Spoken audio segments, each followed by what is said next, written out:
Screen দেখা যাচ্ছে?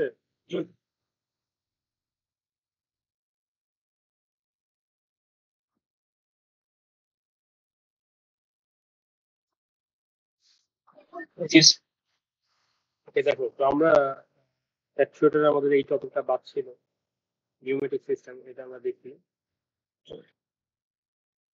আমরা গত ক্লাসে হাইড্রোলিক সিস্টেম দেখেছিলাম, ঠিক না? তো নিউমেটিক সিস্টেম অনেকটা সিমিলার হাইড্রোলিক সিস্টেমের সাথে, সিমিলারিটি আছে এখানে। তো নিউমেটিক সিস্টেম কোথায় আলাদা? এখানে নিউমেটিক সিস্টেম মানে হচ্ছে এখানে যে ওয়ার্কিং ফ্লুইডটা থাকে সেটা হচ্ছে এটা এয়ার ইউজ করা হয়, ঠিক আছে? হাইড্রোলিক সিস্টেমে হাইড্রোলিক অয়েলের মাধ্যমে ফোর্স ট্রান্সমিট করা হয়, আর এখানে এয়ার এর মাধ্যমে আসলে আমরা কন্ট্রোল করি। আচ্ছা, অর্থাৎ এখানে মেইন ওয়ার্কিং ফ্লুইড আসলে এয়ার। তো এয়ার এর সাথে তোমরা জানো যে এয়ার হচ্ছে কম্প্রেসিবল, ঠিক না? এটাকে যদি প্রেসার দেওয়া হয় এটা ভলিউম চেঞ্জ হয়, প্রেসার দিলে ভলিউম কমে যায়। কিন্তু আগে যে আমরা হাইড্রোলিক সিস্টেম দেখছিলাম সেটা ছিল ইনকম্প্রেসিবল, মানে এটাকে যতই ফোর্স দাও বা প্রেসার দাও এটার কিন্তু ভলিউম চেঞ্জ হচ্ছে না। তো এই যে ডিফারেন্সটা এয়ার এবং হাইড্রোলিক অয়েলের মধ্যে, এই জন্য আসলে নিউমেটিক সিস্টেম একটু আলাদা। তো যেহেতু এয়ার কম্প্রেস হয় এই জন্য আহ, এখানে রেসপন্সটা অনেকটা স্প্রিঞ্জি হয়। তার মানে তুমি একটা কিছুকে সরাতে চাচ্ছ, দেখা যাবে যে একদম রিজিডলি এটা সরবে না, তার কারণ হচ্ছে এটা তার এয়ার ইউজ করতেছে, ঠিক আছে? এয়ার তো কম্প্রেসিবল, এই জন্য রেসপন্সটা একদম রিজিড হয় না, যেটা নাকি হাইড্রোলিক সিস্টেমের ক্ষেত্রে রেসপন্সটা ছিল একদম রিজিড। যতটুকু সরাবা তুমি ততটুকু সরবে, কিন্তু দেখা যাবে যে নিউমেটিক সিস্টেমে যেহেতু এয়ার ইউজ করা হচ্ছে, এটা রেসপন্স রেসপন্স একটু স্প্রিঞ্জি হয়। তো এয়ার ইউজ করার কিছু সুবিধা আছে। সুবিধা হচ্ছে যে এয়ার যদি লিক করে, সে হাইড্রোলিক সিস্টেম নিউমেটিক সিস্টেম যদি পাইপ ফেটে যায় বা কোনো কম্পোনেন্ট থেকে যদি ফ্লুইডটা লিক করে, তো লিক করলে সেটা তো এয়ার লিক করবে, ঠিক না? তো এয়ার লিক করলে আসলে খুব একটা ক্ষতি নাই, কারণ হচ্ছে এয়ার তো অ্যাভেলেবল, আমরা নতুন করে এয়ার বাইরে থেকে দিতে পারবো, আর জায়গাটাও তো আসলে ময়লা হবে না এরকম। কিন্তু হাইড্রোলিক সিস্টেমের যদি লিক করে কোথাও, তাহলে সেখানে হাইড্রোলিক অয়েল বের হয়ে যাবে। হাইড্রোলিক অয়েল বের হয়ে গেলে একটা কথা হচ্ছে হাইড্রোলিক অয়েল জিনিসটা এক্সপেন্সিভ, এটা যদি লিক করে তাহলে আমাদের আবার হাইড্রোলিক অয়েল দেওয়া লাগবে, সেই জিনিসটা আসলে এক্সপেন্সিভ। আর হাইড্রোলিক অয়েল যে জায়গায় লিক করবে সেই জায়গাটাও তো ময়লা হবে, এটা একটা problem। আচ্ছা, হাইড্রোলিক অয়েল দিয়ে যখন আমরা আসলে কন্ট্রোল করার চেষ্টা করতেছি, মানে হাইড্রোলিক সিস্টেমে এখানে অনেক বেশি ফোর্স ট্রান্সমিট করা যাবে হাইড্রোলিক অয়েলের মধ্যে দিয়ে, ওখানে এটা ইনকম্প্রেসিবল। কিন্তু এয়ারের মাধ্যমে কিন্তু অত বেশি ফোর্স আসলে আমরা দিতে পারবো না, কারণ সেই এয়ার জিনিসটা কম্প্রেস হয়ে যাবে। তো এই জন্য নিউমেটিক সিস্টেমের যে পাইপ গুলো থাকে এগুলো অত স্ট্রং করে না বানালেও হয়। নিউমেটিক সিস্টেমের যে পুরো সিস্টেমটাই অত স্ট্রং না হলেও হয়, কিন্তু হাইড্রোলিক সিস্টেমের পাইপ গুলো বা কম্পোনেন্ট গুলো কিন্তু অনেক স্ট্রং বা অনেক বেশি ম্যাটেরিয়াল দিয়ে এটাকে ডিজাইন করা লাগে, ঠিক আছে? তার মানে হাইড্রোলিক সিস্টেম আসলে expensive in comparison two pneumatic system. তো এই জিনিসগুলো এখানে বলা আছে। এটা এখানে বলা আছে যে pneumatic system is very similar to hydraulic system, but there are several important differences. The major functional differences is that air is compressible, যেটা বলা হয়েছে এয়ারটা কম্প্রেসিবল, হাইড্রোলিক ফ্লুইড তো কম্প্রেসিবল না। তো এয়ার এত কম্প্রেসিবল যে আসলে একটা অ্যাভারেজ কার টায়ারে যে এয়ারটা থাকে সেটা আসলে, মানে এটার যে ভলিউম নর্মাল অ্যাটমসফিয়ারিক প্রেসারে তার 1/3 ভলিউমে আসলে নিয়ে আসা হয় এটা কম্প্রেস করে, ঠিক আছে? তারপর দ্বিতীয় অ্যানালজিটা হচ্ছে যে নিউমেটিক সিস্টেম একটু স্প্রিঞ্জি, যেটা আমরা আগে বললাম নিউমেটিক সিস্টেম একটু স্প্রিঞ্জি হয়, যে হাইড্রোলিক সিস্টেম হচ্ছে rock solid. For this reason pneumatic system are not usually used when accurate feedback position is used। তো যখন নাকি অ্যাকুরেটলি তুমি একটা জিনিসকে সে 1 সেন্টিমিটার তুমি সিলিন্ডারটাকে বা পিস্টনটাকে সরাবা, তো একদম এক্স্যাক্টলি 1 সেন্টিমিটারে তোমার যদি সরতে হয় তখন কিন্তু তোমার সেই অ্যাপ্লিকেশনে তুমি নিউমেটিক সিস্টেম ইউজ করা ঠিক হবে না, ঠিক আছে? যদি এরকম হয় সেই ক্ষেত্রে আমরা আসলে হাইড্রোলিক সিস্টেম ইউজ করবো। তাহলে নিউমেটিক সিস্টেম আসলে কোথায় ইউজ করবো? নিউমেটিক সিস্টেম হচ্ছে যে সকল জায়গায় নাকি দুইটা স্টপের মধ্যে আর কি, আমাদের এক স্টপ থেকে আরেক স্টপে গেলেই আমাদের চলে, এই সকল অ্যাপ্লিকেশন আমরা কিন্তু নিউমেটিক সিস্টেম ইউজ করতে পারবো। মানে ফর এক্সাম্পল যে সে এখানে কিছু এক্সাম্পল আছে, যে মনে করো তোমার এই পাশ থেকে এই এন্ড থেকে এটাকে যদি 1 নম্বর পজিশন বলো আর এটাকে যদি 2 নম্বর পজিশন বলো, তাহলে এই যে 1 আর 2 মাঝামাঝি কোনো জায়গায় থামার দরকার নাই, শুধু একে বা দুইয়ে এরকম যদি দুইটা পজিশনে তোমার যাওয়ার প্রয়োজন হয় কোনো অ্যাপ্লিকেশনে, তখন হয়তো তুমি নিউমেটিক সিস্টেম ইউজ করতে পারো, ঠিক আছে? আচ্ছা, তারপর হচ্ছে সেটাই বলা হয়েছে। তারপর হচ্ছে another difference between hydraulic and pneumatic system is that pneumatic system do not have to return the low pressure air to the compressor. তার মানে হাইড্রোলিক অয়েল আমরা যেমন দেখছিলাম আবার ট্যাঙ্কে ফেরত পাঠাচ্ছি আমরা, কিন্তু এটা কিন্তু তার ট্যাঙ্কে ফেরত পাঠানোর দরকার নেই, কারণ এয়ার তো available. This simply exhaust the atmosphere clearing an advantage. তার মানে এটা আমাদের আমরা বাইরে ছেড়ে দিতে পারি, কোনো সমস্যা। আচ্ছা, another advantage কি হচ্ছে যে দে আর নট মেসি। তার মানে যে যদি লিক করে ময়লা হবে না। Hydraulic system can and do leak, and pneumatic systems also leak, but there are no excuse to clean up. Pneumatic system যদি এয়ার লিক করে সেটা তার তোমাকে ক্লিন করা লাগবে না, কারণ এয়ার তো চলে যাবে। আর pneumatic systems tend to smaller and less expensive. বুঝতেই পারতেছেন, যেহেতু হাইড্রোলিক সিস্টেমের প্রেশার বেশি থাকে ওখানে, সেখানে আরো বেশি ম্যাটেরিয়াল ইউজ করে সেটাকে ডিজাইন করতে হয়, বা পাইপ গুলো অনেক ঠিক হয়, ওয়াল থিকনেসটা অনেক বেশি থাকে। নিউমেরিক সিস্টেমে সেটা দরকার নেই, কারণ প্রেশার সেখানে কম। এই জন্য এটা লেস এক্সপেন্স। বুঝে গেছে? কোনো কোশ্চেন আছে যার মধ্যে কম্পারিজন?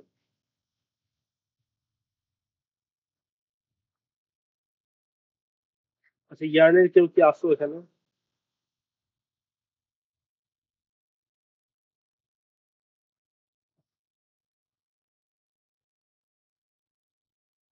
ওকে, তারপর আমরা যদি নিউমেরিক সিস্টেমটা দেখি, আসলে নিউমেরিক সিস্টেমটা অনেকটাই সিমিলার হাইড্রোলিক সিস্টেমের সাথে। সিমিলারিটি আছে দেখো।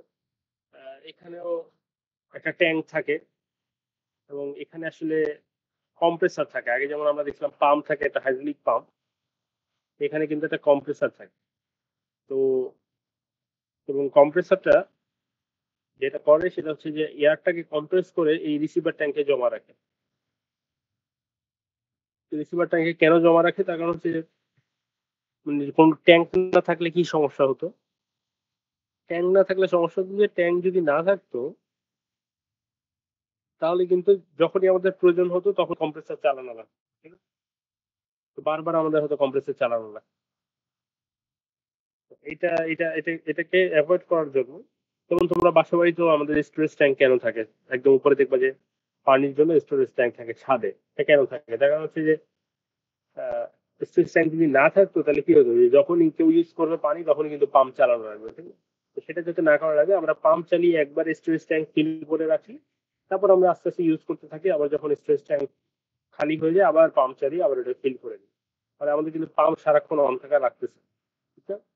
এবং স্টোরেজ ট্যাঙ্কের সাইজ যত বড় হবে তুমি তত মানে লেস ফ্রিকোয়েন্ট হবে তোমার পাম্পের অন অফ সাইকেল।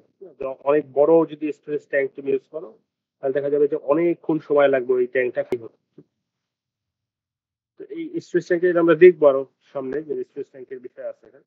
তারপর কি থাকে, একটা ফিল্টার থাকে। ফিল্টার কেন থাকে বুঝতেই পারবে। তো ফিল্টার থাকে হচ্ছে,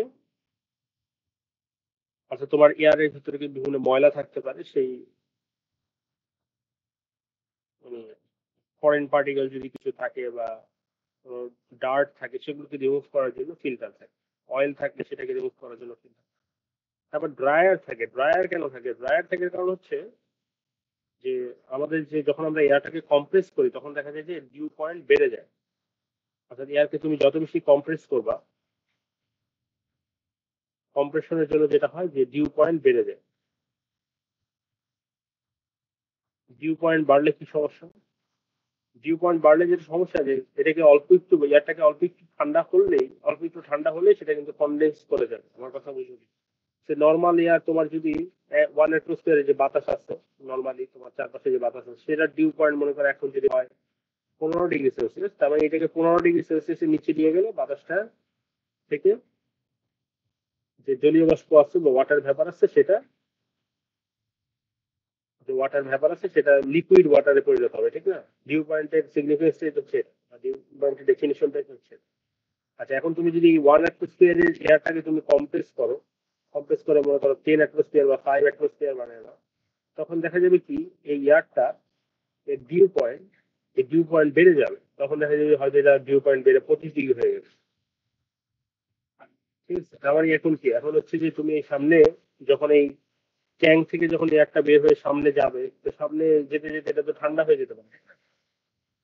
ঠান্ডা হয়ে যেতে থাকলে সেটা হতো 25 ডিগ্রি নিচে নেমে গেলে এখান থেকে যে ওই এয়ারের ভিতরে যে ওয়াটার ভ্যাপারটা আছে সেটা কিন্তু লিকুইড ওয়াটারে পরিণত হবে। এটা যাতে না হয় এই জন্য আমরা এয়ার থেকে কিছুটা ওয়াটার রিমুভ করি। অর্থাৎ এখান থেকে যখন ওয়াটার রিমুভ করব তখন কিন্তু এটা দেখা যাবে ডিউ পয়েন্ট আরো কমে যাবে। মানে ওয়াটার রিমুভ করলে তো ডিউ পয়েন্ট কমে যাবে, সেখানে হয়তো ডিউ পয়েন্ট আমরা কমিয়ে 15 ডিগ্রিতে নিয়ে আসলাম। তো 15 ডিগ্রিতে নিয়ে আসলে দেখা যাবে যে সামনে যদি ইয়ারটা যখন যাবে সামনে তখন এটা ঠান্ডা হলেও ঠান্ডা হতে হতে হয়তো 20 ডিগ্রি হলো, কিন্তু তারপরে এটারও মানে ব্যাপারটা কনডেন্স করবে না, তার কারণ হচ্ছে এখন ডিউ পয়েন্ট অনেক লো। ওয়াটার কনডেন্স করতে হলে, ওয়াটার হিসেবে কনডেন্স করতে হলে এটা কিন্তু 15 ডিগ্রির নিচে নামতে হবে, তাছাড়া কিন্তু ওয়াটার কনডেন্স হবে না। আইডিয়াটা বুঝতে পারছো কিনা? মানে আমাদের কিন্তু দুইটা টেম্পারেচার থাকে, আর একটা হচ্ছে যে ড্রাই বাল্ব টেম্পারেচার, যেটাকে মনে করো এই ইয়ারটা টেম্পারেচার ছিল 20 ডিগ্রি, এবং ডিউ পয়েন্ট ছিল হচ্ছে, এটা হচ্ছে ডিউ পয়েন্ট, আর এটা হচ্ছে ড্রাই বাল্ব টেম্পারেচার ডিবি। একইভাবে তোমার এই 5 ATM যখন কম্প্রেস করলে ডিউ পয়েন্ট অনেক বেড়ে যায়, মানে ড্রাই বাল্ব টেম্পারেচার মনে করো 30 ডিগ্রি হয়ে গেল, প্লাস 35 ডিগ্রি হয়ে গেল, আর ডিউ পয়েন্ট হচ্ছে 25। ঠিক আছে, তো এই ইয়ারটা থেকে আমরা যখন ড্রায়ারের মধ্যে দিয়ে এটাকে নিয়ে যাবো, তখন সে আমরা এটাকে ড্রায়ারের মধ্যে দিয়ে নিয়ে গেলাম, এটাকে আমরা কম্প্রেসারের মধ্যে দিয়ে নিয়ে গেলাম। ঠিক আছে, ড্রায়ারের মধ্যে দিয়ে নিয়ে গেলে দেখা যাবে যে এটা ডিউ পয়েন্টটা কমে যাবে, এবং এটা যদি ঠান্ডাও হয়ে যায় 30 ডিগ্রি সেলসিয়াস ড্রাই বা, আর এটা ডিউ পয়েন্টটা আমরা কমাই দিচ্ছি। ঠিক আছে, ডিউ পয়েন্ট কমাই দিলে এখন যেটা সুবিধা হবে, এখন এই এখান দিয়ে যখন যাবে আর কি, মানে এরপরে এখান থেকে এই মেশিনে যেখানেই যাক না কেন সে, তখন কিন্তু আসলে এটা একটু ঠান্ডা হলেও ঠান্ডা হতে হতে নিশ্চয়ই 15 ডিগ্রি হবে না। তো সেটা আসলে কনডেন্স হবে না আর কি। কনডেন্স হলে অবস্থা কি, লিকুইড ওয়াটার যদি বিভিন্ন কম্পোনেন্টের ভিতরে থাকে তখন সেটা আসলে কম্পোনেন্ট গুলোকে করোড করতে পারে। এই জন্য হচ্ছে আমরা ওয়াটারটা, লিকুইড ওয়াটারটা ইউজ করতেছি। তোমরা কি বুঝতে পারছো? আমার কথা শুনতে পাইছো? শুনতে পাইছো কিনা বলো, বুঝতে পারছো না?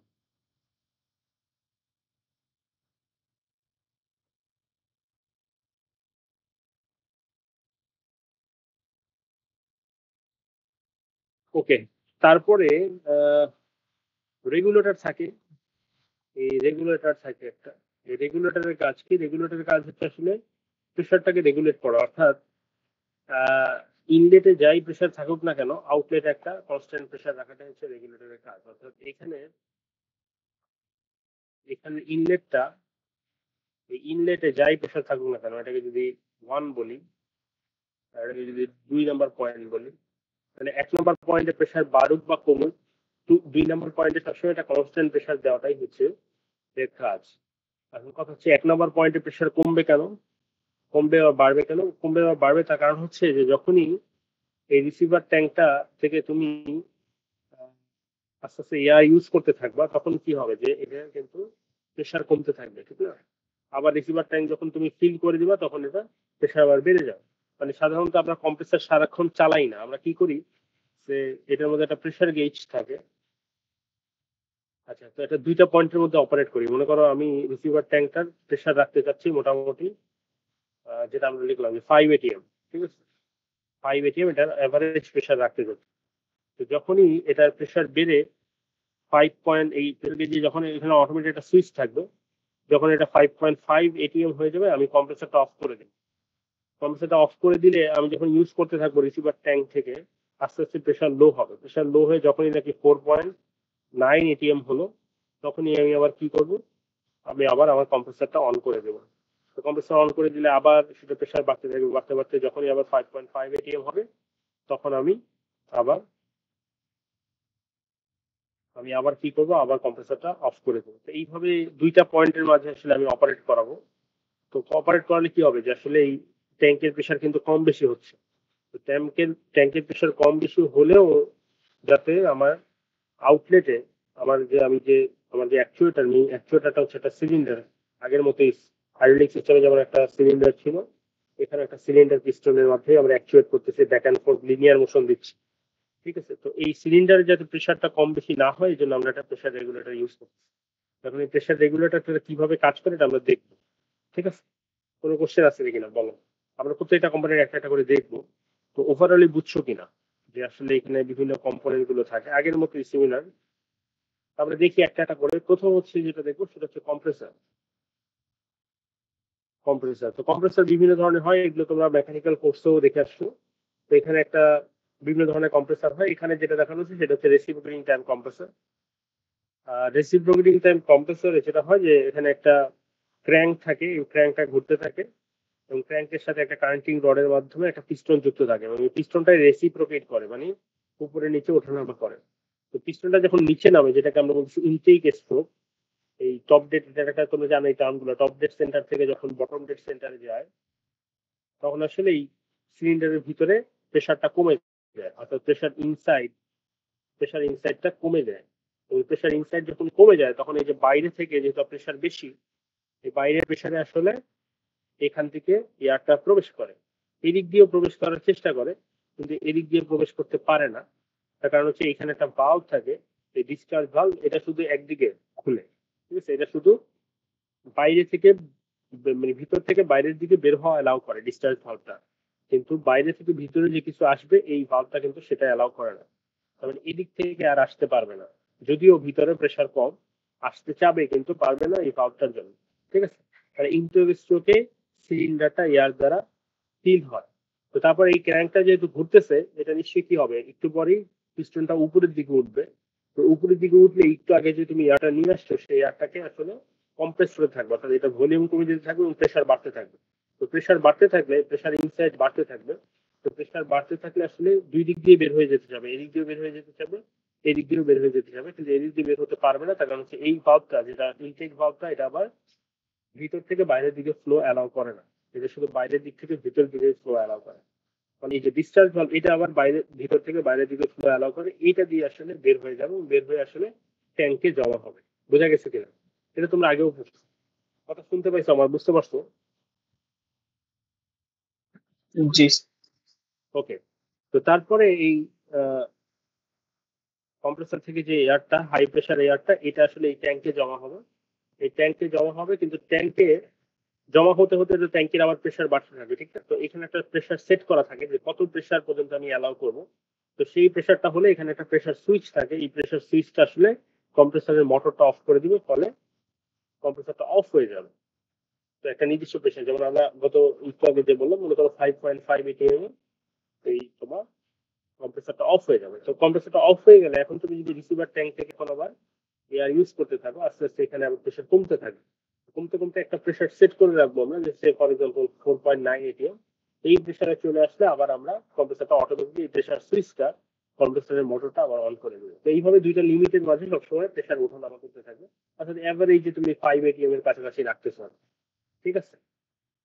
ওকে।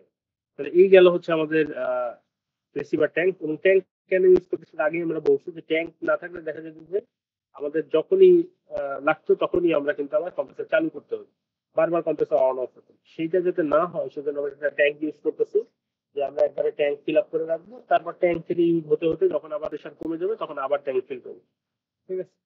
তো সেই সুবিধাটা কিন্তু আমরা পাচ্ছি। ওকে। তারপর হচ্ছে প্রেশার রেগুলেটর। তো প্রেশার রেগুলেটর করার আগে এখানে প্রেশার রেগুলেটর, ড্রায়ারের কথা তো আমি বললাম, ড্রায়ার বিভিন্ন টাইপের হয়। কিছু মানে ড্রায়ারের কাজটা কি, ড্রায়ারের কাজ হচ্ছে এয়ার থেকে ময়েশ্চার অর্থাৎ ওয়াটার ভেপারটা রিমুভ করা। তো এটা বিভিন্ন ভাবে করে। একটা একটা একটা ওয়ে আছে হচ্ছে ডেসিকেটর ইউজ করে। আচ্ছা, ডেসিকেটর কি জিনিস? ডেসিকেটরে যেটা থাকে তোমরা দেখবা যে বাজার থেকে জুতা কিনলে বা ব্যাগ কিনলে এর ভিতরে দেখবা যে একটা প্যাকেট থাকে অনেক সময়, এই ভিতরে সিলিকা দেওয়া থাকে, এরকম দেখছো? ঠিক আছে। তো ডেসিকেটরটা এই সিলিকা কেন দেওয়া থাকে, তার কারণ হচ্ছে সিলিকা গুলোতে যেটা হয় যে এখানে অ্যাডজর্পশন ঘটে, মানে অ্যাবজর্পশন না, এটা হচ্ছে অ্যাডজর্পশন, এডি, ঠিক আছে। অ্যাডজর্পশন কি জিনিস? অ্যাডজর্পশন হচ্ছে এই সিলিকার উপরে, এই সিলিকাটা যদি এরকম হয় এর উপরে দেখা যায় কি এরকম ওয়াটার এরকম জমা হয়, ওয়াটার এগুলো এরকম জমা হয়, ঠিক আছে। এই ফেনোমেননটাকে বলা হয় অ্যাডজর্পশন, ঠিক আছে। তো এটার আবার একটা লিমিট আছে কত পর্যন্ত জমা হতে পারবে। তো এটা যদি সেই পরিমাণ ওয়াটারের চারপাশে জমা হয়ে যায় তখন আর এটা স্যাচুরেটেড হয়ে যায়, বলা যায় যে এটা এর বেশি আর ওয়াটার নিতে পারে না। তো ড্রায়ারের ডেসিকেটর বা ড্রায়ারে যেটা হয় যে এখানে এরকম ড্রায়ার যদি আঁকি আমরা, তো দেখা যায় যে এখানে এরকম কিছু এরকম ওই যে সিলিকা জেল বা ওরকম কিছু একটা ম্যাটেরিয়াল থাকে, সেই ম্যাটেরিয়াল গুলো এইভাবে এখানে ফিল করা থাকে। অনেকটা দেখতে বুটের ডালের মতো এরকম একটা ফিল করা থাকে, ঠিক আছে। এবং অবশ্যই এদের মাঝে মাঝে ফাঁকা জায়গা থাকবে যেগুলোর ভিতর দিয়ে মানে এয়ার পাস করা। তো এয়ারটা করা হয় কি,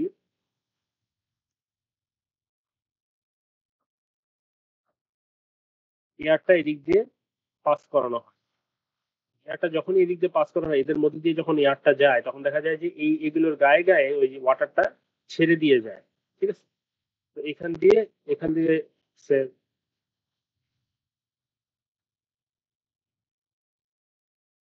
এখান দিয়ে সে এই যে যেটা বলছিলাম যে সে ডিউ পয়েন্ট ছিল এখানে যখন ঢুকতেছিল, তখন ডিউ পয়েন্ট ছিল সে 25°C, তার মানে এর মধ্যে অনেক ময়শ্চার ছিল।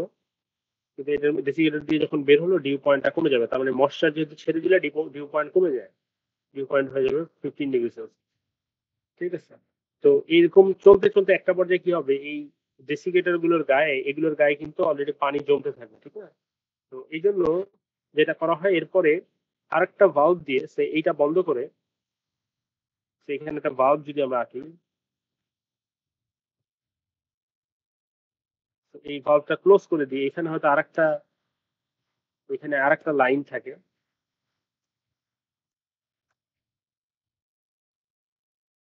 আচ্ছা, এইটা খুলে দিয়ে কি করা হয়, এখান থেকে আবার গরম এয়ার প্রবেশ করানো হয়। গরম এয়ার বলতে এখানে যেটা ডিউ পয়েন্ট নাকি ডিউ পয়েন্ট যাই হোক, কিন্তু এটার সে ড্রাই বাল্ব টেম্পারেচার অনেক বেশি। এই যে এয়ারটা এখান থেকে পাস করেছে এটা মনে করো ড্রাই বাল্ব টেম্পারেচার হচ্ছে 35°C, অর্থাৎ। এবং এর ডিউ পয়েন্ট মনে করো ডিউ পয়েন্ট যাই হোক, ডিউ পয়েন্ট যদি 15°ও হয় বা এটা ডিউ পয়েন্ট 20°C হয়, তো দেখো এটার মধ্যে কিন্তু যথেষ্ট 15°র একটা গ্যাপ আছে, ঠিক না। মানে এটা কিন্তু এখনো অনেক ময়শ্চার এটা অ্যাবজর্ব করতে পারে। এই ইয়ারটাকে আমরা অন্য কালি দিয়ে দেখাই। তো এখন এইটা অফ, এই পাশেটা অফ করা হয়, এই ভালভটা অফ, ঠিক আছে। এই ভালভটা অফ রেখে এখান দিয়ে এই ভালভটা খুলে দিয়ে এটা অন করে দিয়ে এই দিক দিয়ে এই এয়ারটা প্রবেশ করানো হয়। তো এই এয়ারটা আবার করে কি, এই এয়ারটা যেহেতু গরম, এই এয়ারটা আবার ডেসিকেটারের উপরে উপরে যে পানিটা জমছিল এই পানিটা সে অ্যাবজর্ব করে এখান থেকে আবার নিয়ে বের হয়ে যায়। এইটা আমরা ট্যাঙ্কে দিই না, এটা আমরা বাইরে ছেড়ে দিই। তার মানে দেখো একটা সাইকেল চালিয়ে আমরা ডেসিকেটার দিয়ে পানি ফিল করতেছি, মানে ডেসিকেটারটা ইউজ করে করে ডেসিকেটারটা স্যাচুরেট করে ফেলতেছি, এবং আস্তে আস্তে আমরা মানে আমাদের যে মানে যে ইয়ারটা কম্প্রেস এয়ারটা ড্রাই করে করে এটা নিয়ে বের হয়ে নিয়ে যাচ্ছি। এরকম হয়তো 5 মিনিটের একটা সাইকেল আমরা চালাই। তো 5 মিনিটের সাইকেল চালানোর পর কি হবে, ডেসিকেটারটা কিন্তু অলরেডি ফিল হয়ে যাবে ওয়াটার দিয়ে, অর্থাৎ ওয়াটার অ্যাবজর্ব করে করে এটা ফিল হয়ে যাবে। তখন আমরা আবার এই এয়ারটা একটু গরম এয়ারটা এটা আবার হয়তো 2 মিনিট বা 3 মিনিটের একটা সাইকেল চালিয়ে ডেসিকেটারটার আবার পানিগুলো সব নিয়ে যে এই ডেসিকেটারটাকে একদম আবার আগের মতো করে ফেলবো। তো এইভাবে করে সাইকেল অন অফ চলতে থাকে, এইভাবে করে আমরা কিন্তু ড্রায়ারটা চলতে থাকে। বুঝে গেছে। এবং এই ড্রায়ারের পর দিয়ে বের হয়ে যেটা করা হয়, ড্রাই এয়ারটাকে আমরা আবার একটা ট্যাঙ্কে স্টোর করি। এই যে ডিউ পয়েন্ট কমিয়ে নিয়ে গেলাম, এই এয়ারটাকে আমরা আবার একটা ট্যাঙ্কে স্টোর করি, ঠিক আছে। এবং এই এয়ারটাই আমরা আসলে মেশিনে পাঠাই। আর যেই এয়ারটা ড্রাই থাকে না, অর্থাৎ মেইন যে রিসিভার ট্যাঙ্কে এখানে আবার একটা ড্রায়ারের পর কিন্তু আবার একটা রিসিভার ট্যাঙ্ক থাকে, এখানে হয়তো দেখানো হয় না। এই ড্রায়ারের পর এখানে একটা রিসিভার ট্যাঙ্ক থাকে, এটাকে ড্রাই এয়ার ট্যাঙ্ক বলা যায়, ড্রাই এয়ার ট্যাঙ্ক। এই ড্রাই এয়ার ট্যাঙ্ক থেকেই আমরা আসলে এয়ারটা আমরা বিভিন্ন কম্পোনেন্টে পাঠাই। আর রিসিভার ট্যাঙ্কের এয়ারটা এটাও আমরা অনেক সময় দেখা যায় যে বিভিন্ন সার্ভিসিং এর কাজে সেই সকল জায়গায় আমরা আবার ইউজ করবো। যে মনে করো কোনো কিছু পরিষ্কার করা লাগতেছে, ফ্লোর বা কোনো কম্পোনেন্ট, তখন আমরা এই এয়ারটা দিয়ে সেগুলো করে থাকি। বুঝে গেছে? কোনো কোশ্চেন আছে কিনা বলো? বুঝতে পারছো? বুঝতে পারছো? স্যার, ড্রাই এয়ার ট্যাঙ্কে এয়ারটা জমা হয় কিভাবে এটা একটু বলবেন? মানে ড্রাই এয়ার ট্যাঙ্কে এয়ারটা কিভাবে জমা হয় বা ই হয় এটার ভিতরে? মানে ড্রায়ার থেকে বের হয়, মানে ড্রায়ারের মধ্যে দিয়ে স্টোরেজ মানে মেইন স্টোরেজ ট্যাঙ্কের এয়ারটাকে আমরা পাস করে, দেখা যায় ড্রায়ারের মধ্যে পাস করে আর একটা ট্যাঙ্কে আমরা জমা রাখি। তো সেই ট্যাঙ্কটার থেকে আবার আমরা পরে এই ট্যাঙ্কটা থেকে আমরা মেশিনে পাঠাই আর কি। মানে এখান থেকে আবার এখানে পাঠানো হয়, ঠিক আছে। বুঝতে পারছো? মানে ড্রাই এয়ার বলতে যে এইটা একটু এর থেকে একটু ময়শ্চার রিমুভ করে রাখা হয়েছে, অর্থাৎ ডিউ পয়েন্ট অনেক কম। মানে এটা যে সহজ, এটাকে ঠান্ডা করলে এটা মানে কি বলে যে এটা ওয়াটারটা কনডেন্স হবে না, তাহলে ডিউ পয়েন্ট অনেক কম। বুঝে গেছে? বুঝতে পারছো? জি স্যার।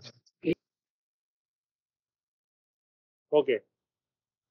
তো এরপরে আর দুইটা বিষয় থাকতেছে, একটা হচ্ছে নিউমেরিক অ্যাকচুয়েটার। অ্যাকচুয়েটার বলতে তো আমরা আসলে এখানে বোঝাচ্ছি এই সিলিন্ডারটাই অ্যাকচুয়েটার হিসেবে কাজ করবে।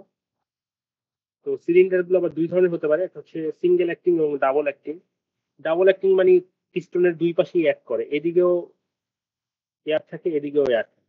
ঠিক আছে, এখন এইদিকে এয়ারের প্রেশার, এটাকে যদি 1 নম্বর পয়েন্ট বলি, এটাকে যদি 2 নম্বর পোর্ট বলি, তাহলে যদি একদিক মানে এইদিকে যদি একের চেয়ে দুইয়ের প্রেশার বেশি হয়, তাহলে পিস্টনটা ডান দিকে সরবে, ঠিক না?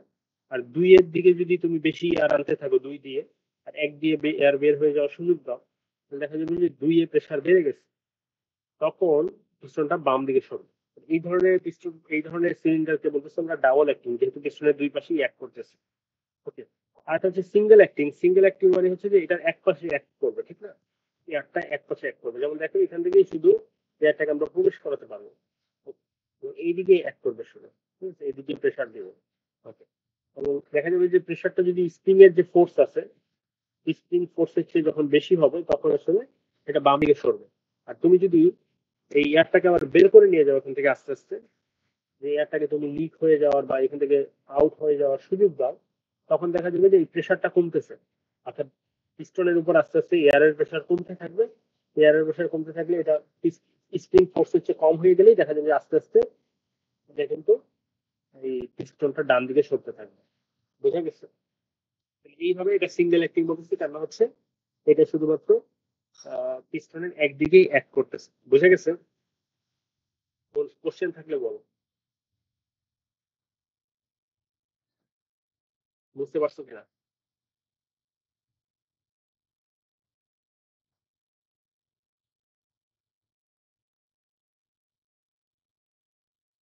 বুঝতে জি স্যার, পারছো? বুঝছি। ওকে। আচ্ছা, লাস্ট একটা টপিক রয়ে যাচ্ছে, সেটা হচ্ছে প্রেসার রেগুলেটর। তো প্রেসার রেগুলেটর এটা কিভাবে কাজ করে, যেটা আমরা বললাম যে প্রেসার রেগুলেটরের কাজই হচ্ছে যে এই কম্প্রেসারের দিকে, কম্প্রেসার থেকেই তো এখানে আসবে। যেমন এটার অবস্থানটা তুমি যদি একটু দেখো, এই প্রেসার রেগুলেটর কই আছে দেখো, একদম আমাদের যে মানে ড্রাই এয়ার এই রেগুলেটর হয়েই আসলে আমাদের সিলিন্ডারে যাচ্ছে। ওকে, তাহলে এটা, তাহলে এটা এই পাশে হচ্ছে কম্প্রেসার থেকে আসতেছে, ঠিক না? ফ্রম কম্প্রেসার, আর এই পাশে হচ্ছে যে মেশিনে দিচ্ছে। তো দেখা যাবে যে এইখানে আমি আগেই বলছি যে কম্প্রেসারে কিন্তু প্রেসার ওঠানামা করে, অর্থাৎ রিসিভার ট্যাঙ্কের প্রেসার কম বেশি হয়, কেন রিসিভার ট্যাঙ্ক খালি হচ্ছে আবার কি হচ্ছে, প্রেসার কমবে বাড়বে। কিন্তু সেটার ইফেক্ট যাতে আমার সিলিন্ডারে না যায়, এই জন্য আমি একটা রেগুলেটর ইউজ করতেছি। অর্থাৎ এইখানে প্রেসার যাই থাকুক না কেন, এখানে 5.5 থাকুক বা 4.9 থাকুক, এখানে আমি হয়তো সবসময় 4 ATM প্রেসার আমি পেতে চাচ্ছি। ঠিক আছে, এটা 4.9 হলেও আমি যাতে প্রেসার 4 ATM পাই, 5.5 হলেও যাতে আমি প্রেসার 4 ATM পাই, সেটা আমি চাচ্ছি। তো এটা কিভাবে করা হয়? তো দেখো এখানে যখন প্রেসার অনেক, আমি এখানে চাচ্ছি 4 ATM, এখানে যদি প্রেসার 5.5 ATM হয়, সে হাই প্রেসার যদি থাকে, তাহলে দেখা যাবে কি এখানে একটা ডায়াফ্রাম আছে, এই ডায়াফ্রামটার উপরে এটা চাপ দিবে। তো ডায়াফ্রামটার উপর চাপ দিলে যেটা হবে যে ডায়াফ্রামটা উপরের দিকে উঠবে, উপরের দিকে উঠলেই দেখা যাবে কি, এই যে এখানে যে ভালভটা আছে, এখানে একটা ভালভ দেখতে পাচ্ছ, এই ভালভটা দেখতে পাচ্ছ, এই ভালভটা যেটা করবে যে এই পথটাকে একটু সরু করে ফেলবে। অর্থাৎ এখানে যেহেতু একটু ট্যাপার আছে, এই ট্যাপার থাকার ফলে এই জায়গাটা আস্তে আস্তে বন্ধ হয়ে যাওয়ার মতো হবে, ঠিক আছে? অর্থাৎ এই জায়গা মানে এখানে যে অরিফিসটা আছে, এটা তো এখানে ছিদ্র আছে, ঠিক আছে? এটা আস্তে আস্তে বন্ধ হয়ে যাওয়ার মতো হবে। যতই এটা উপরের দিকে উঠবে, এই স্টেমটা, ভালভের স্টেমটা উপরের দিকে উঠবে, ততই আসলে এই পথটা তত সরু হয়ে যাবে। তো যত সরু হয়ে যাবে এয়ার তত বাধা পাবে। তো যতই বেশি বাধা পাবে, ততই আসলে প্রেসার ড্রপ করবে। আমার কথা বুঝছো কিনা? আমার কথা কি বুঝে গেছে? অর্থাৎ তুমি কোনো ফ্লুইডকে তার ফ্লো পথে যত বেশি বাধা দিবা, তার তত বেশি প্রেসার ড্রপ হবে। এটা অনেকটা ইলেকট্রিক্যাল সার্কিটের সাথে অ্যানালগাস। যে একটা রেজিস্ট্যান্স যদি বেশি থাকে, মনে করো এটা আছে 5 ওহম 5 ওহম কি 50 ওহম লিখলাম, 5 ওহম রেজিস্ট্যান্স, আর এটার মধ্যে মনে করো 50 ওহম। ওকে, তাহলে দেখা যাবে যে এইখান থেকে এইখানে যেতে কিন্তু ভোল্টেজ ড্রপ তত বেশি হবে। মনে করো এখানে যদি তুমি 20 ভোল্ট দাও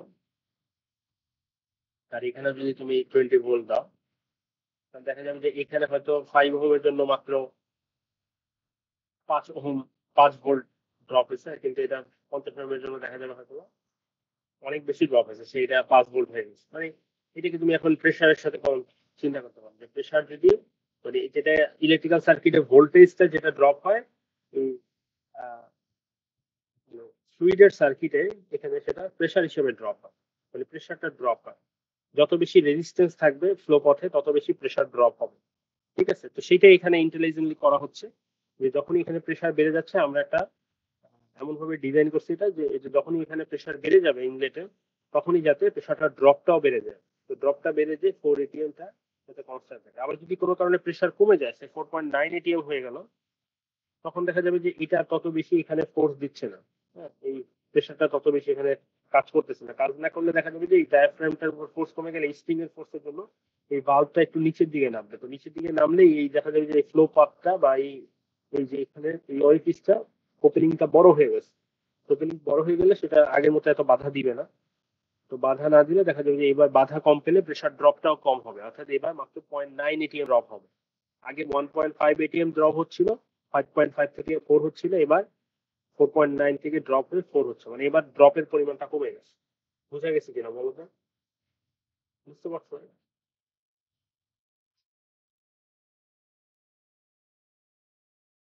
বুঝতে পারছো? জি স্যার। আচ্ছা, তাহলে আমাদের নিউমেটিক সিস্টেম এই পর্যন্ত। নিউমেটিক সিস্টেম আসলে আমাদের অ্যাকচুয়েটর পার্টটা শেষ হলো আর। ঠিক আছে, অ্যাকচুয়েটরটা আমাদের এখানেই শেষ।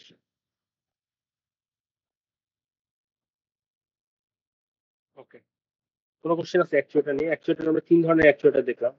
আমরা প্রথমে ইলেকট্রিক্যাল অ্যাকচুয়েটর দেখছি, যেমন লিড স্ক্রু এবং সলিনয়েড। তারপর আমরা হাইড্রোলিক অ্যাকচুয়েটর দেখলাম। হাইড্রোলিক অ্যাকচুয়েটর দেখছি হাইড্রোলিক একটা সিলিন্ডার। সিলিন্ডার তো আর একা থাকে না, এর সাথে অনেক কিছু থাকে, যেমন পাম্প থাকে, ট্যাঙ্ক থাকে। সেখানে আমরা অ্যাকুমুলেটর দেখছিলাম, প্রেসার রিলিফ ভালভ দেখছিলাম, ডিরেকশন কন্ট্রোল ভালভ দেখছিলাম, অনেক কিছু ছিল। আবার তারপর আমরা নিউমেটিক সিস্টেম দেখলাম। নিউমেটিক সিস্টেমে আমরা দেখলাম অনেক কিছু এখানে থাকে। নিউমেটিক অ্যাকচুয়েটর তো সিঙ্গেল একটা সিলিন্ডার, কিন্তু এই সিলিন্ডার শুধু একা থাকে না, এই এয়ারটাকে কম্প্রেস করার জন্য কম্প্রেস থাকে, এটাকে স্টোর করার জন্য স্টোর ট্যাঙ্ক থাকে, এটাকে ড্রাই করার জন্য ড্রায়ার থাকে, এটাকে ফিল্টারিং করার জন্য ফিল্টার থাকে, প্রেশারটা রেগুলেট করার জন্য প্রেশার রেগুলেটর থাকে, অনেক কিছু থাকে। এটার একটা বেসিক সার্কিট আসলে এইভাবে দেখানো যায়, যেমন এখানে দেখতে পাচ্ছ এই পুরো সার্কিট। তো এখানে একটু আছে, এটা কম্প্রেসর হবে, আসলে পাম্প লিখে দেওয়া আছে। ঠিক আছে, এইটা হচ্ছে স্ট্যান্ডার্ড সিম্বল। অনেক সময় পরীক্ষায় বলে যে একটা বেসিক নিউমেটিক সিস্টেম একে দেখাও বেসিক সিম্বল ইউজ করে। তো বেসিক সিম্বল কিন্তু মানে স্ট্যান্ডার্ড সিম্বল কিন্তু এগুলো, স্ট্যান্ডার্ড সিম্বল ইউজ করে তখন কিন্তু এইভাবে দেখাতে হবে। বুঝা গেছে? কোশ্চেন থাকলে বলো, একশোটা নিয়ে কোনো কোশ্চেন আসছে। এই স্যার এই টপিক গুলো থেকে এক্সামে কি ধরনের কোশ্চেন আসতে পারে? এক্সামে হয়তো এরকম আসতে পারে যে তোমার সে একটা বেসিক হাইড্রোলিক সিস্টেম, কি কি কম্পোনেন্ট থাকে, একটা বেসিক হাইড্রোলিক সিস্টেমে ডিসক্রাইব করো। ঠিক আছে, বেসিক হাইড্রোলিক সিস্টেমের বিভিন্ন কম্পোনেন্টের ফাংশন সহ এটা ডিসক্রাইব করো। আবার ইন্ডিভিজুয়ালি থাকতে পারে যেটা ডিরেকশনাল কন্ট্রোল কিভাবে ফ্লো ডিরেকশন কন্ট্রোল করে সেটা এক্সপ্লেইন করো। থাকতে পারে একটা অ্যাকুমুলেটর কিভাবে, অ্যাকুমুলেটরের কাজটা কি, ওয়ার্কিং প্রিন্সিপাল থেকে সেটা ডিসক্রাইব করো ফিগারের সাহায্যে। হ্যাঁ, মানে ওয়ার্কিং প্রিন্সিপালটাই মূলত এখান থেকে ইম্পর্টেন্ট। বুঝে গেছে? বুঝতে পারছো? জি স্যার। ফিগার গুলো আচ্ছা ফিগার গুলো ভালো মতো। হ্যাঁ বলো। আচ্ছা, পাম্প আর কম্প্রেসারের পার্থক্যটা কোথায়? পাম্প তো মূলত পানিকে পাম্প করে, এখানে ওয়াটারকে পাম্প করে, এয়ারকে আচ্ছা আচ্ছা, পাম্প পাম্প আর করতে পারবে না। কম্প্রেসারের মধ্যে পার্থক্য হচ্ছে মানে পাম্প কম্প্রেসার এগুলো সবই হচ্ছে ফ্লো প্রডিউসিং ডিভাইস, এগুলো পাম্পই আসলে। মানে এগুলোর মেইন নাম হচ্ছে পাম্প বলা হয়। তো যেটা ফ্লো প্রডিউসিং ডিভাইস, এগুলোর কাজ কিন্তু প্রেসার বাড়ানো না, এগুলোর কাজ হচ্ছে ফ্লো প্রডিউস করা, মানে এক জায়গা থেকে আরেক জায়গায় মুভ করানো ফ্লুইডকে। তো ফ্লুইড আসলে তোমরা পড়ে আসছো যে ফ্লুইড, গ্যাস এবং লিকুইড এই দুইটাকে একসাথে ফ্লুইড বলা হয়। আচ্ছা, তো যদিও ফ্লো প্রডিউসিং ডিভাইস, যে কোনো ফ্লো প্রডিউসিং ডিভাইস, সেটা লিকুইডের হোক বা গ্যাসের হোক, সেটাকে আমরা পাম্প বলি। কিন্তু আসলে লিকুইডের ফ্লো প্রডিউসিং ডিভাইসে এখন পাম্প নামে বেশি আমরা প্রচলিত, আর গ্যাসের যে ফ্লো প্রডিউসিং ডিভাইস সেটাকে আমরা কম্প্রেসর বলি। তো এটার মধ্যে পার্থক্য হচ্ছে যে তোমার মানে প্রেসারের ডিফারেন্সটা। সাধারণত গ্যাসের যেগুলো, গ্যাসকে নিয়ে যেগুলো কাজ করে সেগুলোকে আমরা কম্প্রেসর বলি। গ্যাসের ফ্লো প্রডিউস যেগুলো করে সেগুলোকে আমরা কম্প্রেসর বলি। লিকুইডের ফ্লো প্রডিউস যেগুলো করে সেগুলোকে আমরা পাম্প। ঠিক আছে, বুঝতে পারছো? জি স্যার। এবং গ্যাসের ফ্লো প্রডিউস করে যেগুলো, সেগুলো শুধুমাত্র কম্প্রেসর বলা হয় না, সেগুলো আবার প্রেসারের ডিফারেন্সের উপর ভিত্তি করে এগুলোকে আবার আরো আরো নাম আছে, যেমন ফ্যান বলা হয়, ব্লোয়ার বলা হয় এবং কম্প্রেসরও বলা হয়। ঠিক আছে, তো এর মধ্যে তিনটার মধ্যে পার্থক্য হচ্ছে ফ্যান, ব্লোয়ার আর কম্প্রেসরের মধ্যে পার্থক্য হচ্ছে যেগুলো প্রেসার এক একটা এক এক রকম করে। যেমন দেখা যায় কম্প্রেসর সবচেয়ে বেশি প্রেসার বাড়িয়ে দেয়, আর ব্লোয়ার তার চেয়ে একটু কম প্রেসার বাড়ায়, আর ফ্যান সবচেয়ে কম প্রেসার বাড়ায়। ঠিক আছে, বুঝে গেছে?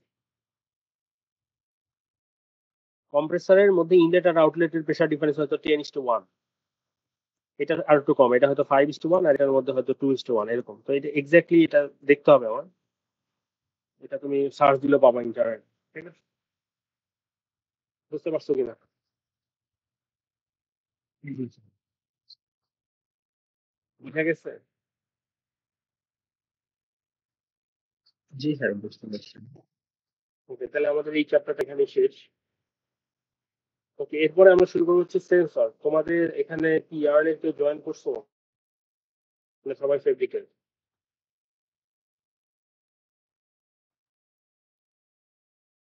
জয়েন করে নাই? আচ্ছা, তাহলে আমরা আর বেশি কন্টিনিউ করবো না, অল্প একটু দেখে আজকে শেষ করবো। আচ্ছা, সেন্সর সেন্সর তো বিভিন্ন টাইপের সেন্সর আছে। সেন্সরটা আমরা আসলে স্লাইড না, আমরা বই থেকেই দেখবো।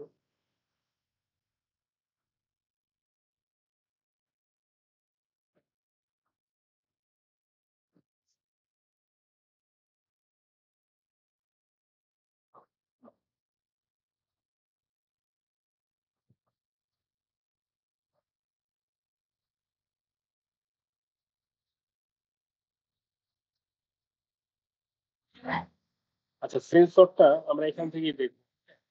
তো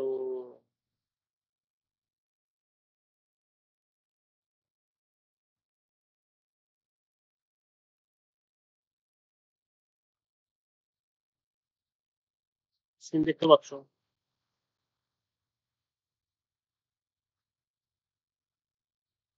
জি ওকে, তো সেন্সর তো বুঝতে পারছো নাম শুনে যে এটা আসলে বিভিন্ন রকমের সেন্স সেন্স প্যারামিটার সেন্স করে। এবং এটা প্যারামিটারটা যে বিভিন্ন কিছু আমাদের সেন্স করার প্রয়োজন হতে পারে। যেমন আমাদের নিজেদের বডিতে তো অনেকগুলো সেন্সর আছে, ঠিক না? যেমন আমরা আহ, আমাদের কি বলা যায় যে আমাদের আমরা সাউন্ড সেন্স করতে পারি, আমরা লাইট সেন্স করতে পারি, আমরা টাচ সেন্স করতে পারি, আমরা আহ, কি বলা যায় যে আমরা আমাদের নাকের মাধ্যমে আমরা যে কোনো সেন্ট সেন্স করতে পারি। তো এখানে সেরকম যে অনেক ধরনের কিছু আমাদের বিভিন্ন প্রসেসে এক একটা জিনিস আমাদের হয়তো সেন্স করার প্রয়োজন হয়, যেগুলোকে আমরা বলি প্রসেস ভেরিয়েবল, যেটাকে আমরা কন্ট্রোল করার চেষ্টা করি। ঠিক না, কোনো একটা প্রসেসে যেই জিনিসটা আমরা কন্ট্রোল করার চেষ্টা করি, অর্থাৎ যেই জিনিসটা ভ্যারি করে, সেটাকে আমরা বলতেছি প্রসেস ভেরিয়েবল। এবং এই প্রসেস ভেরিয়েবল বিভিন্ন হতে পারে, যে কোনো প্রসেসে হয়তো আমাদের পজিশনটাই ভ্যারি করতেছে। যেমন একটা রোবটের হয়তো একটা আর্ম মুভ করতেছে, তাহলে সেখানে তার অ্যাঙ্গুলার পজিশন ভ্যারি করতেছে, এরকম হতে পারে। আবার হতে পারে যে আমাদের একটা প্রসেসে আমরা টেম্পারেচারটা কন্ট্রোল করতে চাচ্ছি, তখন হয়তো টেম্পারেচারটা আমাদের চেঞ্জ করার প্রয়োজন। আর কোনো প্রসেসে হয়তো আমরা প্রেশার কন্ট্রোল করতে চাচ্ছি, কোনো প্রসেসে হয়তো আমরা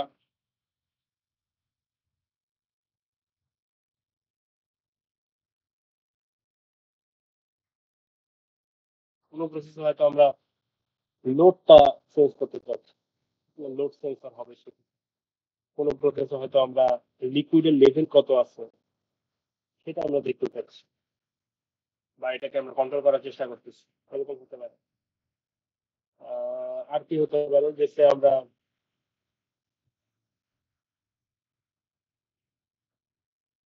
আমরা ফ্লো সেন্সর হতে পারে বিভিন্ন, যেমন আমরা কত ফ্লো মানে কত স্পিডে বা কি রেটে একটা লিকুইড ফ্লো করতেছে সেটা হয়তো আমাদের সেন্স করার প্রয়োজন হতে পারে।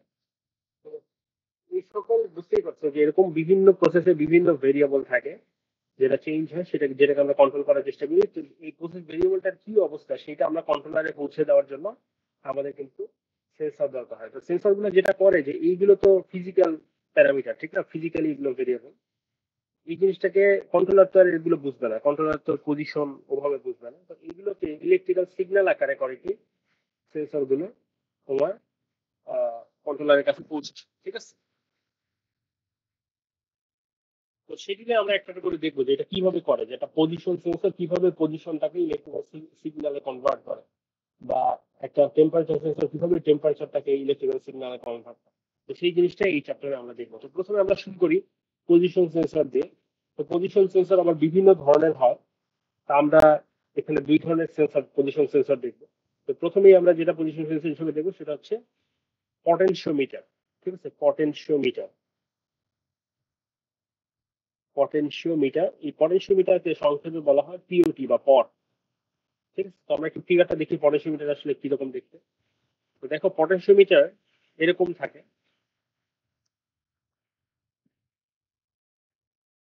তো পটেনশিওমিটার দুই ধরনের হতে পারে।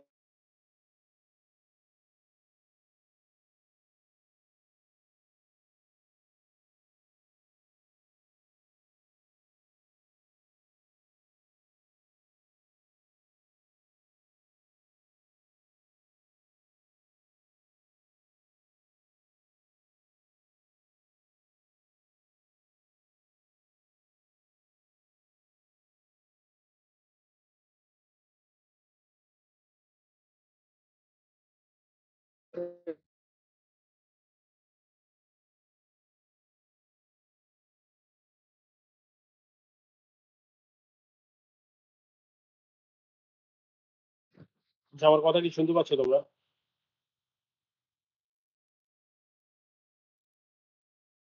কথা কি শুনতে পাচ্ছ? জি স্যার, এখন চলে যাচ্ছে আর ওকে, তাহলে দেখো এখানে কিভাবে কাজ করে, এখানে কিভাবে কাজ করা হয়। তো এটা একটু সিম্পল বুঝাই। মনে করো এরকম যদি একটা রেজিস্টর থাকে, অনেকগুলো রেজিস্টর, সেম মানে চারটা রেজিস্টর দিলে, ঠিক আছে।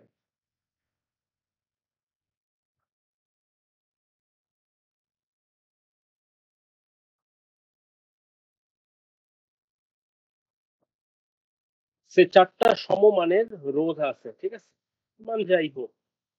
তো এখন এদের এক প্রান্তে মানে দুই প্রান্তে একটা 20 ভোল্টের ব্যাটারি তুমি কানেক্ট করলাম। আচ্ছা এখন দেখো, যেহেতু সমমানের রোধ এদের মধ্যে দিয়ে সেম পরিমাণ ভোল্টেজ ড্রপ হবে, অর্থাৎ এই জায়গায় যদি 20 ভোল্ট থাকে, চারটা যেহেতু 5 ভোল্ট 5 ভোল্ট করে ড্রপ হবে, তার মানে এখানে এই পয়েন্টে যদি 20 ভোল্ট থাকে এই পয়েন্টটা হবে 15 ভোল্ট, এই পয়েন্টটা হবে 10 ভোল্ট, এই পয়েন্টটা হবে 5 ভোল্ট, আর এই পয়েন্টটা হবে 0 ভোল্ট। এটা কি বুঝো? এতে কোনো সন্দেহ আছে? না। ওকে, আচ্ছা এখন দেখো আমি যদি এখন যে কোনো দুইটা পয়েন্টের ভোল্টেজ মাপার চেষ্টা করি এটা ভোল্টমিটারের সাহায্যে। একটা প্রোব, ভোল্টমিটারে তোমরা জানো যে দুইটা প্রোব থাকে, পজিটিভ নেগেটিভ। তো আমি একটা প্রোব করলাম কি এইখানে রেখে দিলাম, ভোল্টমিটারে একটা প্রোব আমি এখানে রেখে দিলাম। আচ্ছা এটা ফিক্স করে রাখলাম, এটা আমি আর মানে মুভ করবো না, এটা এখানেই রাখবো। আচ্ছা আর একটা প্রোবকে আমি করলাম কি, এটা অন্য কালার দিয়ে দেখাই, যে এটা সবুজ কালারের প্রোবটা, এইটাকে আমি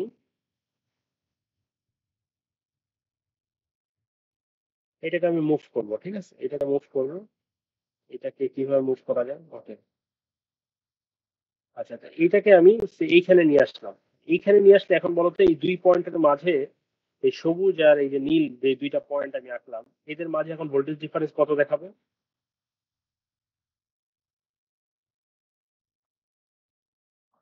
আমার কথা বুঝতে পারতেছো?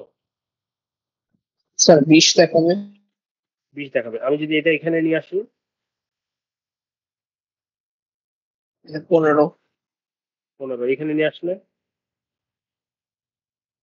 10, এখানে নিয়ে আসলে, 5। আর এখানে 0। স্যার এখানে 2। এটা যদি এইখানে একদম নিয়ে আসি তাহলে কি হবে, 0 না? জি ওকে, তার মানে দেখতে পাচ্ছ যে আমি এইটা থেকে যত দূরে সরতেছি, আপনার পজিশন চেঞ্জ করতেছি, আস্তে আস্তে কিন্তু আমার ভোল্টেজ মানে প্রপোর্শনালি বাড়তেছে, ঠিক আছে? প্রপোর্শনালি বাড়তেছে। এখন এরকম রেজিস্ট্যান্স এইভাবে না দিয়ে আমি যদি একটা তার দেই, তো তারে তো আর এরকম রেজিস্ট্যান্স থাকবে না, মানে এরকম তার, মানে এটা তার সিম্বল আঁকা হচ্ছে, ঠিক আছে? একটা তারের মধ্যে যদি এই সেম কাজটা আমরা করি, তাহলে কিন্তু কি হবে যে আমি যতই এখান থেকে এক প্রান্ত থেকে আরেক প্রান্তে যতই দূরে সরতে থাকবো, আমার কিন্তু করসপন্ডিংলি পজিশনের সাথে সাথে ভোল্টেজ চেঞ্জ হবে। বুঝে গেছে? তো এই আইডিয়াটাকে কাজে লাগে আসলে এই পটেনশিওমিটারটা কাজ করে। তো আমরা এখানে যদি দেখি, সেইটাকে আমি সরিয়ে নিয়ে যাই, এটাকে ডিলিট করে দিই। ওকে, তাহলে দেখো এইখানে কিন্তু সেই কাজটাই করা হয়, যে এখানে এখানে একটা ব্যাটারি কানেক্ট দেওয়া হয়, 20 ভোল্টের একটা ব্যাটারি কানেক্ট দিচ্ছে। আর এখন এই দুই প্রান্তের ভোল্টেজটা মাপা হয়, অর্থাৎ এখানে একটা কানেকশন থাকে এই সি পয়েন্টে, যেটাকে আমরা 0 ভোল্ট বলতেছি, এখানে একটা কারেন্ট থাকে আর একটা পয়েন্ট এখানে থাকে, ঠিক আছে? এই দুই প্রান্তের ভোল্টেজটা আমরা মেজার করি।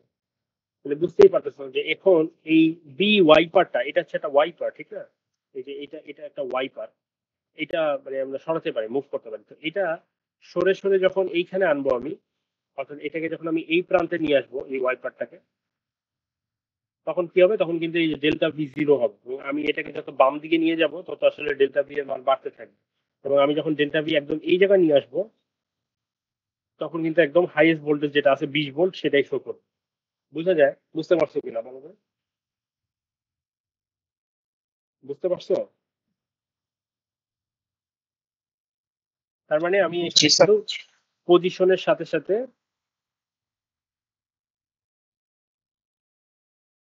আমি কিন্তু পজিশনের সাথে সাথে ইলেকট্রিক্যাল ভোল্টেজ পাচ্ছি, এবং সেটা প্রপোর্শনালি লিনিয়ারলি এটা ভ্যারি করতেছে। তাহলে আমি যদি একটা গ্রাফ আঁকি, যে আমার যে এক্স, যদি আমি এটা এটা এইখান থেকে দূরত্বটাকে যদি আমি এক্স বলি, যে এখান থেকে দূরত্ব হচ্ছে এক্স, ঠিক আছে? তাহলে এক্স এর মান যতই বাড়তে থাকবে, এক্স এর মান যতই বাড়তে থাকবে, ডেল্টা ভি বা এই যে আউটপুট ভোল্টেজ, এটা কিন্তু এরকম ভাবে বাড়তে থাকবে, লিনিয়ারলি বাড়তে থাকবে। এবং এটা যখন মনে করো এইখান থেকে দূরত্ব যদি মনে করো এখান থেকে এটা দূরত্ব যদি 10 সেন্টিমিটার হয় ফর এক্সাম্পল, এটা থেকে এটার দূরত্ব যদি ফর এক্সাম্পল 10 সেন্টিমিটার হয়, তাহলে এক্স এর মান যদি 10 হয়, তখন আমাকে 20 ভোল্ট শো করতেছে, ভোল্টেজের মান হচ্ছে 20, ঠিক আছে? তার মানে তুমি কিন্তু এখন এটার স্লোপটা বের করতে পারবা যে পার ইউনিট সরলে কত হবে। তো সেটাকে আমরা এখানে বলি ট্রান্সফার ফাংশন। ট্রান্সফার ফাংশনের ডেফিনেশনটা হচ্ছে আউটপুট ডিভাইডেড বাই ইনপুট।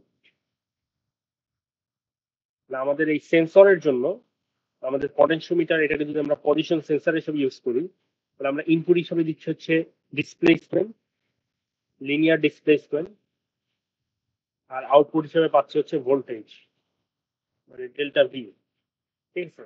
তাহলে আমরা দেখো যখন নাকি আমাদের ডিসপ্লেসমেন্ট ছিল 10 সেন্টিমিটার, তখন আমরা ভোল্টেজ পাচ্ছি 20 ভোল্ট।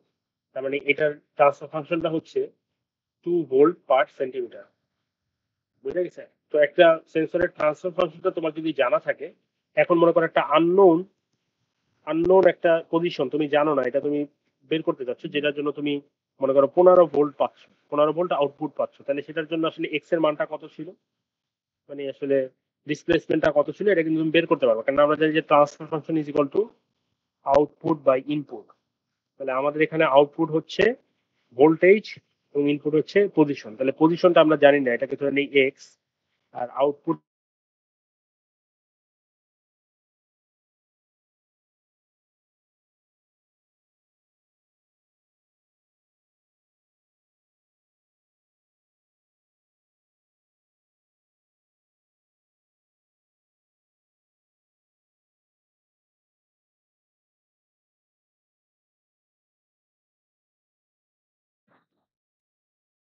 আমার কথা কি শুনতে পাচ্ছ তোমরা?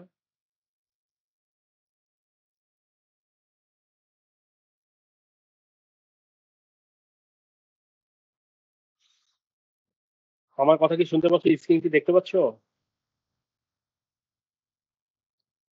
জি স্যার, দেখা বলছি। ওকে, তার মানে এখান থেকে এক্স এর মান, এগুলো কি দেখতে পাইছো?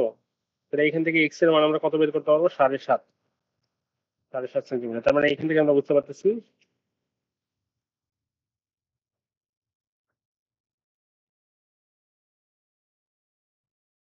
যে এটা কিন্তু 7.5 সেন্টিমিটার দূরে ছিল, এই জন্য আমরা এখান থেকে 15 ভোল্ট পেয়েছি। বুঝা গেছে? বুঝতে পারছো কিনা বলো। আর এই সেম জিনিসটা ট্রান্সফার ফাংশনের বিষয়টা বুঝছো কিনা? ট্রান্সফার ফাংশন একদম ইজি, মানে এটা কোন একটা সেন্সরের একটা ট্রান্সফার ফাংশন থাকে, মানে ইনপুটের সাথে আউটপুটের রিলেশন কত, ইনপুট পার ইউনিট চেঞ্জ করলে আউটপুট কতটুকু চেঞ্জ হয়, সেটাই হচ্ছে ট্রান্সফার ফাংশন।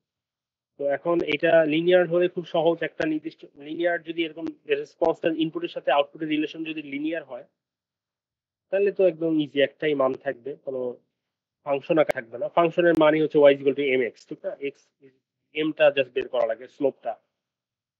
আনফরচুনেটলি অনেক সেন্সরই আসলে এরকম লিনিয়ার সেন্সর, এবং লিনিয়ার সেন্সর নিয়ে আমরা, মানে লিনিয়ার সেন্সর হলে আমাদের জন্য সুবিধা হয়, মানে অত ক্যালকুলেশন লাগে না। তো এই ক্ষেত্রে যে পটেনশিওমিটারের ক্ষেত্রে একটা লিনিয়ার রিলেশনশিপ, জাস্ট একটা স্লোপের মানটা জানলেই আমরা কিন্তু বের করতে পারি। তো এই পটেনশিয়াল, এটা আমরা একটু আগে যেটা দেখলাম সেটা ছিল লিনিয়ার পটেনশিওমিটার, মানে এখানে লিনিয়ার ডিসপ্লেসমেন্ট আমরা সেন্স করতে পারছি। এখন এই জিনিসটাকে যদি আমরা, এই যে তারটা আছে যেটা, এই যে তার, এটা যদি আমরা জাস্ট একটু কার্ভ করে দিই, তাহলে এরকম একটা শেপ হবে, ঠিক না? এবং সেই ক্ষেত্রে ওয়াইপারটা দেখতে পাচ্ছ যে ওয়াইপারের আগের মতো ওয়াইপার আছে, একটা ওয়াইপারটা হচ্ছে বি পয়েন্ট। তার মানে এখন আমরা এই দুইটা পয়েন্টের সাথে যদি ব্যাটারি কানেক্ট করি, এ আর সি, এই দুই পয়েন্টে আমরা ব্যাটারি কানেক্ট করলাম 20 ভোল্টের, আর আমরা যে দুইটা পয়েন্টের মাঝে ভোল্টেজ ডিফারেন্সটা মাপবো সেটা কি হবে, সেটা হবে যে সি এবং বি এর মধ্যে আমরা আসলে ভোল্টেজ ডিফারেন্স ডেল্টা ভি, এটা আমরা মেজার করি। তাহলে দেখো এটা যখন এই ওয়াইপারটা, এইখানে যে ওয়াইপারটা দেখতে পাচ্ছ, এই ওয়াইপারটা যখন এই পজিশনে থাকবে, অর্থাৎ ওয়াইপারটা যখন সি তে থাকবে, সে যদি এটা এখানে থাকে, তখন আসলে কত ভোল্ট শো করবে? 0 ভোল্ট শো করবে, ঠিক না? আর ঘুরিয়ে ঘুরিয়ে ঘুরিয়ে ঘুরিয়ে আমি যদি এ পয়েন্টে নিয়ে যাই, তখন হচ্ছে তাহলে সেটা 20 ভোল্ট শো করবে। অর্থাৎ সি পয়েন্টকে যদি আমি 0 ডিগ্রি বলি, এটাকে যদি 0 ডিগ্রি, 0 ডিগ্রিতে 0 ভোল্ট শো করতেছে। আর এ পয়েন্ট ফর এক্সাম্পল এটা হয়তো 360, তো টোটাল, তো এটা 360 তো আর হচ্ছে না, একটু কম হচ্ছে, মনে করেন 350 ডিগ্রি যখন, তখন হচ্ছে আমার 20 ভোল্ট শো করতেছে। তো এটাও লিনিয়ারলি ভ্যারি করে, তো সেইখান থেকে আসলে আমরা এটা ট্রান্সফার ফাংশনটা বের করতে পারবো, ঠিক আছে? মানে এখানে আগে যেমন ছিল লিনিয়ার ডিসপ্লেসমেন্ট, এবার অ্যাঙ্গুলার ডিসপ্লেসমেন্ট। বুঝা গেছে? তাহলে transfer function is equal to কি হবে? Output by input. মানে এখানে আউটপুট হচ্ছে আসলে ভোল্টেজ, আর ইনপুট হচ্ছে অ্যাঙ্গুলার ডিসপ্লেসমেন্ট। বুঝছো কিনা বলো তো? বুঝা গেছে?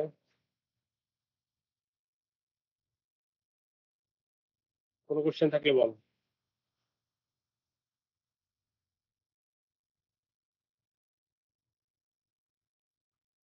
বুঝতে পারছো? স্যার এখানে হ্যাঁ, বল। স্যার এখানে আউটপুট বা জি স্যার। ইনপুটটাকে সবসময় ম্যাক্সিমাম মানটা বসাবো। হ্যাঁ, ম্যাক্সিমাম মানে স্যার আমি জানা আছে। হ্যাঁ, ম্যাক্সিমামটা কেন মানে বসাবো? স্যার কারণ স্যার আমার তো এটাও জানা আছে যে 0 ডিগ্রিতে আর কি 0 ভোল্টেজ যায়, তো আমি 0/0 যদি বসাই দিই। না, 0 ডিগ্রিতে 0 ভোল্টে একটা স্লোপ বের করার জন্য কি করা লাগে? মানে স্লোপ বের করতে হলে তো এই যে এই জিনিস লাগবে না, মানে আমরা তো y equal to m x বের করতে যাচ্ছি। Y equal to m x যদি বের করতে চাই, তাহলে তো আমার তো যে কোনো দুইটা পয়েন্ট জানা লাগবে, মানে সে ওয়াই আর এম এক্স তো জানা লাগবে, ঠিক না? তাহলে সেক্ষেত্রে তো 0/0, তো ওইটা দিয়ে তো আমাদের কোনো কাজ হবে না, এই পয়েন্টে বের করে তো কোনো কাজ নাই। বুঝতে পারছো? জি আমরা স্যার। এখানে যেটা করছি, মানে জাস্ট আমরা স্লোপটা বের করতেছি। বুঝে গেছে? বুঝতে পারছো? জি মানে স্লোপ তো আসলে বের করে এই যে এরকম, স্লোপের সূত্র কি, y2 - y1 x2 - x1। তো আমরা ধরে নিচ্ছি এইটা তো একটা পয়েন্ট ছিল, এটা হচ্ছে 0, এটাও 0, এই দুইটাই কিন্তু কাজে লাগতেছে আমাদের। 0 0 যে কাজে লাগাচ্ছি না তা কিন্তু না, 0 0। আর এখানে হচ্ছে তোমার সে এটা 350 ভোল্ট, কত ভোল্ট হচ্ছে 20 -0, আর এখানে হচ্ছে 350 -0। মানে জিনিসটা আসলে আমরা এটা করতেছি 20 - 0 350 - 0। এখন এই 0 0 কথাটা আর তোমাদের ওভাবে বলতেছি না, কেন এটা তোমরা জানো যে টোটালটা দিয়ে ভাগ করলেই হয়। বুঝে গেছে? আসলে জিনিসটা এরকম। বুঝে গেছে? জি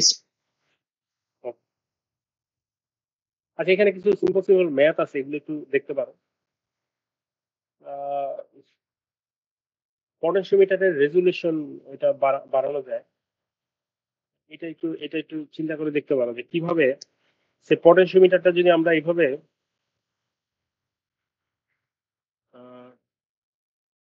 মানে বুঝছিই তো এখন পটেনশিওমিটার ইউজটা কোথায়? ইউজটা হচ্ছে যে কোনো জায়গায় যদি তুমি যদি মানে অ্যাঙ্গুলার ডিসপ্লেসমেন্ট কত হলো বা কত অ্যাঙ্গেল ঘুরলো সেটা যদি তুমি এটার সাহায্যে সহজেই সেন্স করতে পারছো। মনে করো একটা রোবট আছে, রোবটের আর্মটা তুমি মোটরের সাহায্যে ঘুরাচ্ছ। তো এই মোটরের যে আর্মটা মানে রোবটের যে আর্মটা আছে বা সেই একই শ্যাফটটাকে তুমি এখানে একটা পটেনশিওমিটারের সাথেও যুক্ত করলা। তাহলে এখন একদম এক্স্যাক্টলি তুমি কি করতে পারবা? সেন্স করতে পারতেছো যে আর্মটা এখন কোন পজিশনে আছে। ঠিক না? কারণ পজিশনের সাথে সাথে এখানে ভোল্টেজ আউটপুট এটা ভ্যারি করবে। সেখান থেকে তুমি কিন্তু সেন্স করতে পারতেছো। ঠিক আছে? আচ্ছা এখন মনে করো তোমার প্রয়োজন হলো যে তুমি আহ, আচ্ছা এটা আমরা নেক্সট ক্লাসে দেখি। আজকে এই পর্যন্তই থাকে। ঠিক আছে? কোনো কোশ্চেন আছে?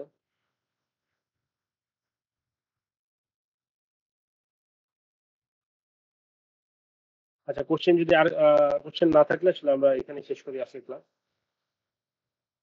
আমি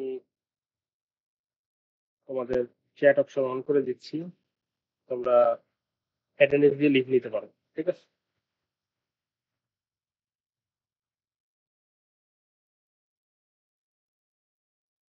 চ্যাট অপশন অন করা হয়েছে, হ্যাঁ, অ্যাটেন্ডেন্স দিয়ে লিভ নিতে পারো।